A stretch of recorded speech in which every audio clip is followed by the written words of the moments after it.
Buying a used bike means you can get a lot more bike for your money, and there are loads of great deals out there. But there are risks, and for someone that doesn't know what they're looking for, it can be daunting. Fear not though, because it's not that hard, and watching this video will tell you everything you need to know so that you end up with a great deal and you don't get a clunker.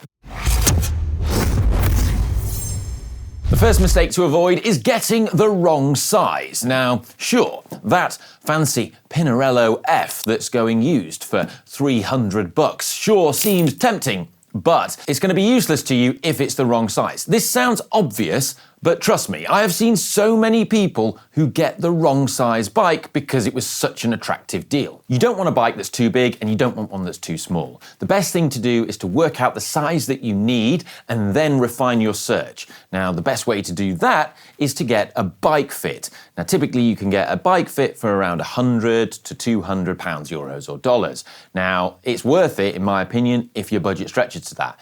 If your budget doesn't stretch to that, then you can use various online calculators, you can measure your inseam, or you can go see a knowledgeable friend and get them to help size you up, and you can get a much better idea of the size that's right for you. The next mistake is not meeting the seller or seeing the bike in person before you pay for it. Now, sizing up the person selling the bike begins before you've even met them. And as I've mentioned before, you need to embrace your inner detective, your inner Sherlock Holmes. Oh, yes.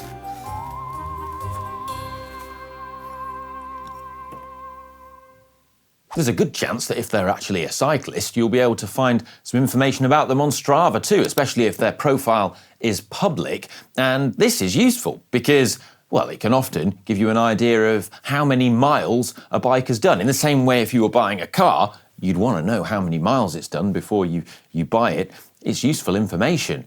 Now, when you're having a look at their profile, things to be aware of. I mean, you can learn a lot. So if they don't have many Facebook friends or many photos, and the few friends they do have are all Russian bot accounts, then I'd probably walk away. The reason why I say that is because having bought and sold things on Facebook Marketplace, it really is alarming how many scam artists are on there. But the good thing is it's often quite easy to spot who are genuine cyclists because, well, cycling is a surprisingly small world and, well, a lot of cyclists know cyclists, and it's pretty evident when someone is a real cyclist. The next mistake people make is not checking for wear on the bike. Now, there are various components that can wear on a bike, but the most important things to look at are the brakes and also the chain. Now, starting with the brakes, what you should be looking at is firstly that they do engage and come on, but then you want to inspect the braking surfaces and look how worn out they are. So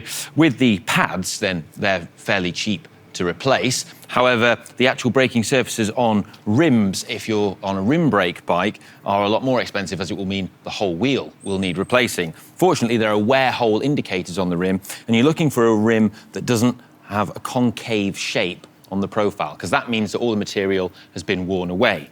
Now, on the chain, an easy way to check how worn the chain is with a chain checker tool. I would highly recommend that everyone owns one of these if you're going to be cycling, because this is a tool that's inexpensive and it can save you a lot of money. Now, we have a detailed video on how to use this, but the quick synopsis is that on an 11 or 12 speed chain, if it gets to 0.5 wear, the chain needs replacing.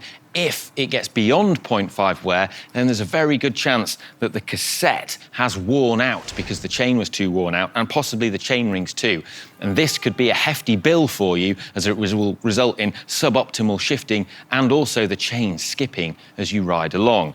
On a 10-speed drivetrain or less, it's the same thing, but you get a bit more wear. So you're looking at 0.75 wear is where the chain, beyond that is the problem area, where you might have to change the cassette. By asking questions, you can find out a lot of useful information here. So if the brake blocks are original, or the cassette is original, and it's not badly worn and it's in good shape, then you know that the bike has hardly been used or it's been very well taken care of. And there are a surprising number of bikes out there that represent amazing bargains, because a lot of people tend to buy very expensive bikes with the best intentions and will in the world, but for whatever reason, they just don't end up riding them much, and then they sell them. They're the bargains that you should try and get hold of. The next thing people sometimes do is properly inspect the bike for damage. Now, on a carbon frame, there are a number of key areas where you should be doing this, the most notable of which is on the top tube here, because what happens is you get something known as a bar strike, where the handlebars swing round in a crash, they make contact with the top tube and crack it. So pay particular attention there. And also around the chainstay area, because that takes a lot of abuse sometimes from chain slap when the bike is ridden over bumpy ground. Generally try and inspect the bike all over for tiny cracks in the carbon, also around clamping areas such as the seat post junction as well. Another thing that's very easy to do is to simply spin the wheels and check that they're true. This means that the wheel is straight. Wheels can become bent and buckled if they hit a big bump or they've been ridden by someone very heavy and they've hit a bump. So what you want to do is just spin the wheel like that and then look at it against the side of the frame, or on a rim brake bike against the caliper. It's very easy. And you can see if it's got a slight wobble. You can see on this one, actually, there is a slight wobble in this front wheel.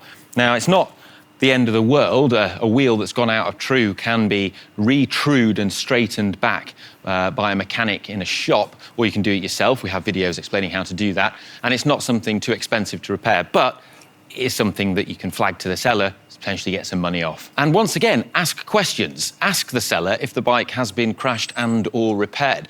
Increasingly, carbon bikes can be repaired, and we're seeing repair shops repairing them.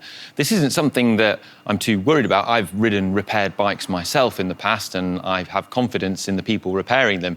But it is something that you should know. And while you're there, check the headset too. So this is the headset area of the bike, and what you don't want is any play in there. If there is, it's not too much of a worry, because it might just simply be that it's been loosened over time and just needs tightening up. The worst case scenario is that the bearings in it are shot and you're going to need to replace the bearings, which is going to be some added cost to you that you should factor in. To check if the headset's loose, simply turn the handlebars like so, apply the front brake, and then rock the bike forwards and backwards. And then if there is play, you will see there's a slight bit of movement here on the steerer tube against the frame. There shouldn't be any.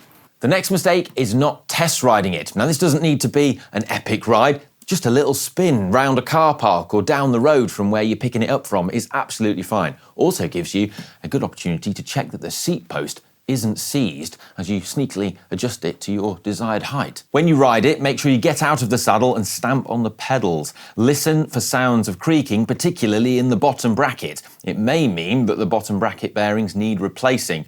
Also, check that the brakes work. They should feel positive and be able to lock both the wheels. Siphon through the gears and check that you can get into each sprocket and that there's no clicking or skipping. Remember, anything you spot that's wrong with the bike can be used to negotiate money off the list price. Next thing is getting scammed. Now, unfortunately, there are lots of ways you can get scammed. But the good news is you can avoid most of them by simply buying the bike in person and not paying for a bike until you've seen it in person, as we mentioned before. However, you can also buy things online through trusted websites such as Bicycle, and that's the key. If you are going to buy a bike without seeing it, definitely go down this route where there is some element of buyer protection. Be wary of fake frames too. Unfortunately, counterfeits do exist, and while it can often be possible to hide a fact a frame is counterfeit in a photo or from a distance, up close, you can often tell. A lot of the little details are often wrong. So, for example, on a Pinarello, the little carbon headset cap with a Pinarello logo on it, they'd probably not quite get that detail right. The other thing is stolen frames too. On the Pinarello website, you can actually log frame numbers and check against frame serial numbers to see if they are a genuine product. And serial numbers also come in handy for detecting if a bike has been reported stolen or not. And there are various police databases that keep logs of stolen frames. So, depending on where you live, you can check those too. And the final big mistake people make is not knowing exactly what it is that they're buying. But there's no excuse for this. You can find out this information relatively easy online. There's a huge amount of information available there, so you can find out how old the bike is. You can find out what the original spec of it was, which is incredibly useful for determining which parts have been changed, and that's useful information because it helps you work out the rough approximate mileage of the bike. If it still has original brakes and original wheels and they're in good condition, then well, you know that it's actually not done much mileage at all, which is a good sign. The other thing is you can find out what the original retail price of that bike was, which gives you a much better idea of what it should be worth now. And there's another reason why you should do this, which is that if the photos used on the listing of the used bike are actually some of the same photos of when the bike was reviewed, or marketing photos for when the bike was originally marketed by the brand, that's a red flag, because it means it might not be a genuine listing if they haven't got any of their own original photos. Right, I hope you found these tips useful. If you want more detail on how to check various things on the bike, such as chain wear or how to fix a headset and things like that, then we do have dedicated maintenance videos on the channel that you can watch for free. And we have our GCN Essential Maintenance book, which is available from shop.global cycling network, along with the greatest t-shirts available to humanity. And I hope you found this useful. If you have, give it a thumbs up, share it with your friends if you've got any, and I'll see you in the next one. Love you. Bye.